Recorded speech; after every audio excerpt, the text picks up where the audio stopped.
uma apresentação, mas antes eu queria fazer algumas provocações para vocês, em especial para saber se tem empreendedores aqui, o que vocês estão fazendo, quais dificuldades vocês têm na hora de empreender e principalmente se vocês estão buscando aí investimento, como está o dia a dia do negócio de vocês.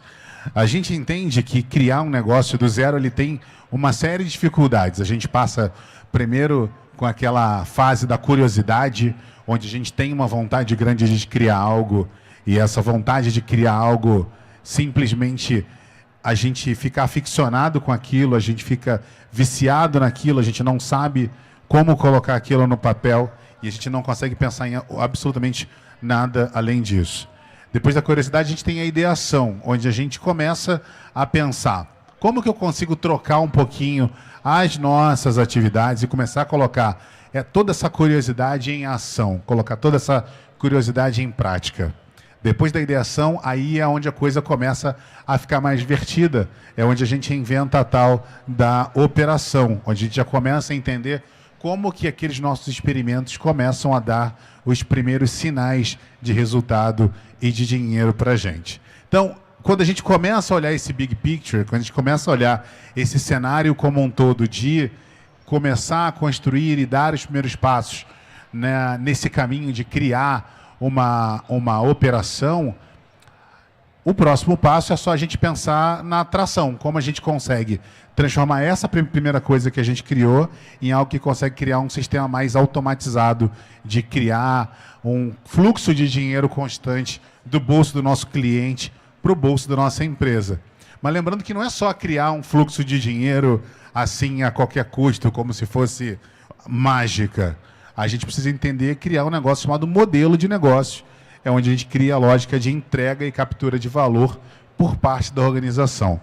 Existem diversos modelos de negócio diferentes, a gente vai falar de vários deles aqui, mas um que tem ajudado muito e tem dado os primeiros passos para a gente começar a experimentar é quando a gente pensa que existem formas de você criar tecnologia e criar uma tecnologia que possa ser real no mundo físico. E a gente olha hoje para o sistema de impressão 3D e a gente começa a perceber que elas são um primeiro passo para que a gente possa criar algo que a gente não está pensando, a gente não está ainda imaginando. Quando a gente para pensar que tudo que a gente tem hoje de matéria é algo que seja criado, inventado, é algo que a gente simplesmente precisa, pura e simplesmente, às vezes, prototipar e criar uma cadeia industrial, nem sempre as coisas elas acontecem porque se inviabiliza. Quando a gente vai para o mundo digital, a coisa começa a se viabilizar porque, como o custo é infinitamente mais baixo, você consegue simplesmente colocar as coisas em ordem, colocar e validar no mundo digital. Então, imagina essa diferença. Quando a gente está querendo empreender uma loja no mundo físico, a gente pensa em aluguel, a gente pensa em mundo físico, a gente pensa em plaquinhas na porta. Quando a gente pensa numa loja virtual, a gente pensa só em design, a gente pensa em alugar uma plataforma digital. Então, a gente fica nesses dois caminhos. Agora, qual que é o meio do caminho entre essas duas coisas? Onde a gente consegue prototipar uma ideia, colocar essa ideia em prática, não só prototipar, mas colocar ela para funcionar, e às vezes o próprio funcionamento é simplesmente uma peça que vai te ajudar a continuar construindo e criando novas produções e novas criações.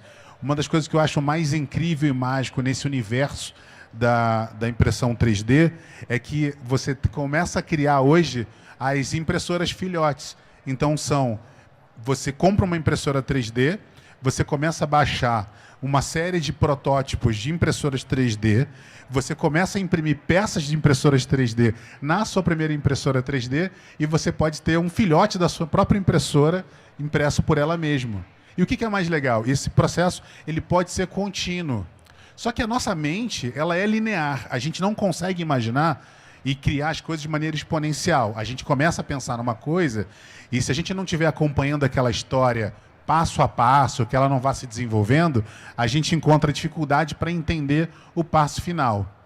Mas se a gente começar a soltar as nossas amarras, se a gente começa a pensar que essa limitação ela não é mais única e ela pode criar cada vez mais coisas, e que a gente tem impressoras cada vez maiores e acessos cada vez maiores, e principalmente a possibilidade genial de trabalhar em rede.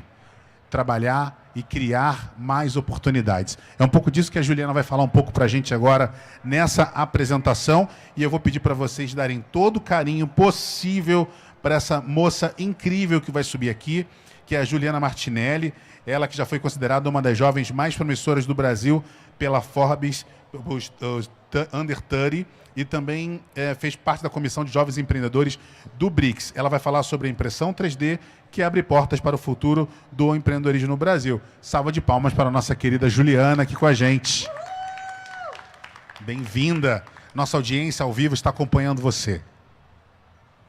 Olá, pessoal. Boa tarde. Nem sei o que eu vou falar aqui depois dessa aula que o Edson deu sobre impressão 3D.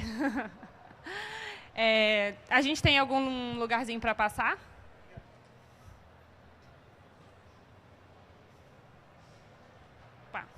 Eu vou me apresentar aqui rapidinho. Meu nome é Juliana Martinelli. Eu sou empreendedora, nascida no Rio de Janeiro, mas me considero brasiliense, né? Foi uma cidade que me abraçou, já moro aqui há 12 anos. Comecei a empreender dentro da impressão 3D, mas de um jeito não convencional, que foi com a impressão 3D para aplicação na construção civil. Eu tinha visto uma impressora de plástico lá em 2009, grande, lenta, e aí só fui realmente ter contato com a impressão 3D e com essa tecnologia de novo em 2014.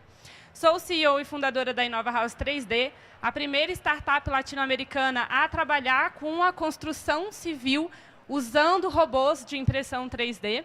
Sou também coordenadora nacional de engenharia e inovação da Cruz Vermelha Brasileira, onde a gente está desenvolvendo um projeto de censo social comunitário para mapear cada comunidade carente no Brasil que precisa de ajuda humanitária. Essa foi a nossa primeira ação desde que eu assumi. E também desenvolvendo um condomínio social usando impressora 3D na cidade de Maceió para reurbanizar o antigo lixão da cidade. Também uma iniciativa super legal. Fui reconhecida pela Forbes Under 30 em 2018 e também fui reconhecida por outros veículos de comunicação e sou engenheira eletricista de formação. Vou começar minha palestra falando um pouco da diferença de manufatura aditiva e manufatura subtrativa. Então, antes da impressão 3D chegar, né, no Brasil e no mundo, a gente trabalhava com manufatura subtrativa. Então, a gente tinha uma peça de material e a gente esculpia essa peça de material para obter o objeto final, né? Esse objeto final, esse processo, ele poderia ser feito de forma artesanal, que era como os nossos antepassados faziam, ou de forma automatizada, que é o que a gente conhece como CNC, router e outras tecnologias também. E aí, né, lá na década de 80, surgiu a tal da manufatura aditiva, que ficou popularmente conhecida como impressão 3D. A manufatura aditiva, ela tem uma vantagem, não sei se vocês conseguem ver aí os vídeos que eu coloquei, que ela desperdiça menos material, porque ela adiciona material em camadas, ao invés de subtrair material desse bloco, né, denso de material, do material que a gente escolher para fazer esse nosso produto. Então, ela trouxe muitas vantagens, como menos tempo, menos desperdício de material para o processo de prototipação inicialmente, mas agora já para o processo de fabricação de peças finais. Então, contando rapidinho sobre a história da impressão 3D, todo mundo acha que a impressão 3D é uma tecnologia muito nova, mas ela já está completando aí seus 40 anos. Então, ela surgiu em 1980, como eu falei antes. Tem uma briga e uma rixa entre Japão e Estados Unidos para ver quem foi que desenvolveu primeiro. É aquele negócio, né, do empreendedorismo. A gente tem uma ideia, se a gente não coloca em prática, provavelmente outra pessoa, em outro lugar do mundo, está tendo aquela mesma ideia e ela pode ter a energia e o gás para colocar em prática e a gente fica com aquela sensação de, nossa, eu pensei naquilo e não fiz. Então, tem essa briga, né? A gente considera muito que foi o Charles Hull, nos Estados Unidos, que fez a primeira impressora, que começou a trabalhar com prototipagem rápida e manufatura aditiva. Em 2005, as patentes da impressão 3D começaram a cair, e ela ficou open source, né? E aí, até o Edson falou também que você pode ter um filhote da tua impressora. Isso começou no projeto RapRap, onde você replicava a sua própria impressora usando uma impressora matriz. Em 2011, os preços começaram a cair e foi aí que a tecnologia começou a se popularizar. Então, as pessoas começaram a conseguir comprar e adquirir a sua própria impressora e trabalhar com outras formas de extrusar o material, outros materiais, outras máquinas, outras estruturas mecânicas. E isso deu uma visibilidade muito grande para a tecnologia. E em 2014, por conta desse começo aí, em 2011, a gente teve um boom de projetos, né? E também foi o ano que a impressão 3D chegou em Brasília. Falando um pouco sobre o processo, e independente do tipo de material, independente da escala que você use, independente do tipo de máquina que você use, é sempre esse mesmo processo dentro da cadeia de fabricação usando a impressora 3D. Então, a primeira pessoa dentro dessa cadeia é o designer. Ele que faz o modelo 3D. Então, modelagem 3D aí, com certeza, vai ser uma das profissões do futuro. Depois você tem o operador da máquina. Ele pega esse modelo 3D e entende todos os parâmetros do maquinário e do material que você está trabalhando, e aí ele consegue decidir qual vai ser a melhor forma de fabricar esse objeto. Você tem a máquina, e aí existem vários tipos de máquina, que vai dar vida, né, ao seu produto digital. É importante falar aqui que tanto o designer quanto o operador eles não precisam estar perto da máquina para executar o projeto. Então, a gente consegue fazer uma troca de conhecimento muito grande dentro da área de modelagem 3D com pessoas de diversos lugares do mundo. Eu vou falar depois, mais tarde, sobre um case, mas já vou dar uma palhinha aqui. Durante a pandemia, a gente teve uma troca muito grande entre designers do mundo todo para a fabricação de alguns produtos médicos usados no tratamento de pessoas internadas e também para proteção individual, como face shields e outros objetos. E isso foi começado na Itália, depois foi para os Estados Unidos, e a gente fez uma rede gigante de colaboração para ir melhorando os designers e conseguir fazer essa produção em escala desses produtos. E, como eu falei, existem diversos tipos de máquina, diversos tipos de material e diversas tecnologias diferentes dentro da impressão 3D. Então, lá em cima, a gente está vendo uma máquina que trabalha com sinterização a laser e o material dela é resina. Aqui embaixo, a gente tem a bioimpressão, que é uma impressão minúscula, milímetros, centésimos de milímetros de precisão. E já trabalha já com material pastoso. Aqui do lado a gente tem a impressão por solda metálica, então a gente faz um filamento metálico, solda esse material e vai formando camadas. E ali também é a sinterização, só que em pó. Então eu consigo trabalhar com ligas metálicas, ligas poliméricas, resina, material líquido, material pastoso, material em pó. E isso só foi possível porque as patentes caíram e as pessoas foram colaborando e co-criando dentro em cima, né, dessa tecnologia. Aí, falando um pouco sobre mercado, como a gente está no palco empreendedorismo, e trazendo também um pouco do que o Edson levantou aqui, né, no começo, na apresentação da palestra, por que não empreender com impressão 3D? A gente pode fazer protótipo, a gente pode fazer substituição de peça, a gente pode fazer produtos finais, a gente tem uma infinidade de tecnologias e materiais que a gente pode trabalhar. Então, eu acho que esse é o principal questionamento que eu quero trazer aqui para Campus Party Brasília. Por que não em Brasília? Né? Então, a gente tem aí as principais indústrias que investem em impressão 3D. Saúde, automotiva, aeroespacial e defesa. São indústrias gigantescas. E que aqui no Brasil ainda tem poucos hubs que desenvolvem projetos para essas indústrias. E a gente tem uma taxa esperada de crescimento de 21%, né, até 2028, aí, entre 2021 e 2028. E esse foi o crescimento exponencial da tecnologia durante esses últimos anos. Né? Desde 2014, que foi o boom da tecnologia, a gente tem aí um crescimento, um tamanho de mercado de 4,1 bilhões de dólares. E em 2028, a projeção é que chegue a 62,79 bilhões de dólares. Então, a gente pode comer aí uma fatia desse mercado aqui no nosso quadradinho. E o que Brasília já está fazendo? A gente não está parado dentro dessa indústria e eu queria muito exaltar os projetos que acontecem aqui. Então, a gente já tem ecossistemas sendo formados dentro dessa tecnologia, já temos startups sendo criadas e já temos pesquisa dentro da Universidade de Brasília. Dentro do ecossistema, a gente tem o Laboratório Aberto de Brasília. Eu não sei quem vocês conhecem, ele fica dentro da UNB. E eles desenvolvem, você tem um projeto, você quer tirar ele do papel, precisa prototipar, eles terceirizam essa mão de obra com diversos tipos de manufatura avançada. Não apenas a impressão 3D, lá tem corte a laser e uma série de outras tecnologias.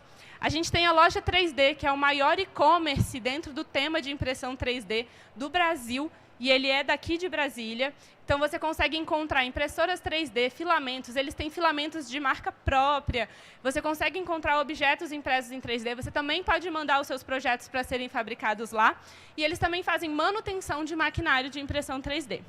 A gente tinha o BSB Fab Lab, ele foi o primeiro hub de impressão 3D que surgiu aqui em Brasília.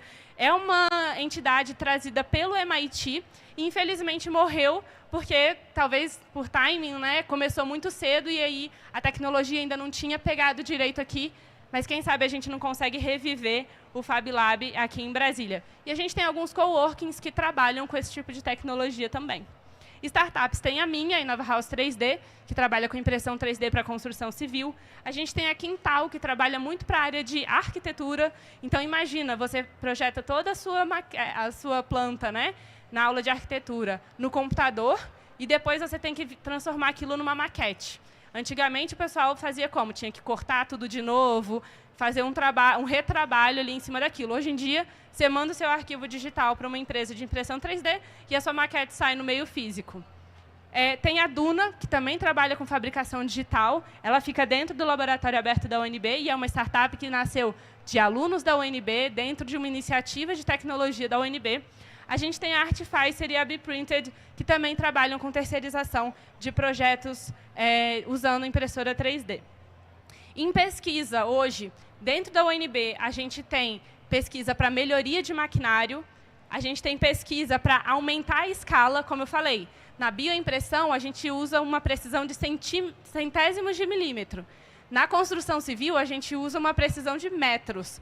Então, a gente trabalha com escalas completamente diferentes de maquinário, e isso tem acontecido dentro da UNB também. E materiais. Eu vou falar um pouquinho sobre as pesquisas que estão acontecendo aqui na UNB para vocês. Então, a gente tem impressão 3D em liga metálica por um braço robótico dentro da Universidade de Brasília. O laboratório é o Graco e a pesquisa que acontece é em soldagem robotizada. Para vocês terem uma noção, no ano passado eu palestrei no IME, ao lado da Embraer, e a Embraer usa soldagem robotizada de ligas metálicas nos componentes de aviões que a gente voa hoje. Então, é uma tecnologia que está sendo bem utilizada pela indústria e a gente tem um representante dessa pesquisa aqui na Universidade de Brasília. A gente também tem o laboratório aberto, como eu falei. Eles têm uma fazenda de impressão 3D. Deixa eu ver isso aqui. Eu não sei se vocês conseguem ver aqui atrás, ó. Aí, atrás dessa foto, a quantidade de impressoras 3D que tem. E essa parede ainda vai um pouquinho para cá e um pouquinho para o lado. Então, eles têm muitas impressoras 3D lá que trabalham com diversos tipos de materiais diferentes. E é uma iniciativa também apoiada pela Finatec. E a gente tem o primeiro laboratório universitário dedicado à impressão 3D de cimento do Brasil, que fica dentro do GTEC, que é da Engenharia Civil da UNB, e tem o apoio do Parque Tecnológico da Universidade de Brasília. É aqui que a minha startup está hoje, né? A gente fundou esse laboratório numa cooperação com a universidade, e estamos desenvolvendo diversas pesquisas, tanto na parte de material, quanto na parte de melhoria de processo dentro da impressão 3D para construção. E aí, para finalizar aqui a palestra, e talvez abrir para perguntas, não sei como é que vai funcionar essa dinâmica, eu queria deixar isso. A indústria de impressão 3D é a cara de Brasília. É uma indústria nova, é uma indústria que não precisa de outras indústrias acessórias do lado para consumir o produto que ela está propondo, né? E a gente consegue transformar, talvez, a matriz econômica do DF com fabricação de novos materiais, fabricação de maquinário, eletrônica. Então, assim, essa é talvez o meu maior propósito aqui nesse palco. Impressão 3D em Brasília, por que não? Obrigada, eu deixo aqui os meus contatos e espero que vocês comecem a pensar com mais carinho nessa tecnologia. O pessoal está abrindo para perguntas? Tá, mas...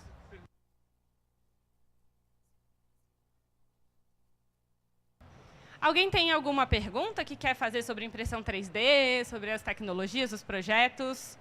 Opa.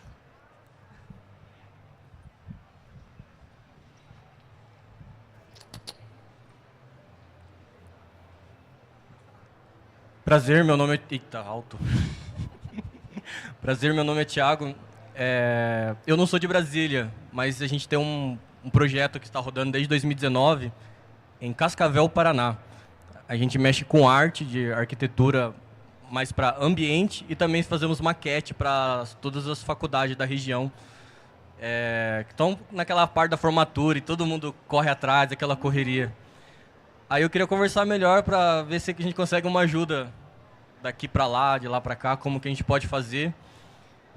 Nesse instante eu estava no Mato Grosso, aí recebi o convite para vir participar aqui, aí toma aí, queria tirar essas dúvidas, se de longe conseguimos ajuda. Quais são as maiores dificuldades que vocês têm lá?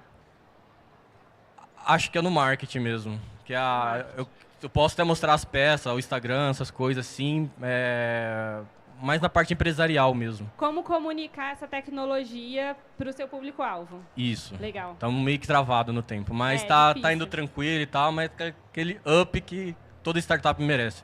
Massa demais. Não, vamos trocar uma ideia. Adiciona a gente no Instagram e aí faz as perguntas lá. Tranquilo. Tá bom? Obrigado. Valeu. Próximo aqui. Não, era a mesma pergunta?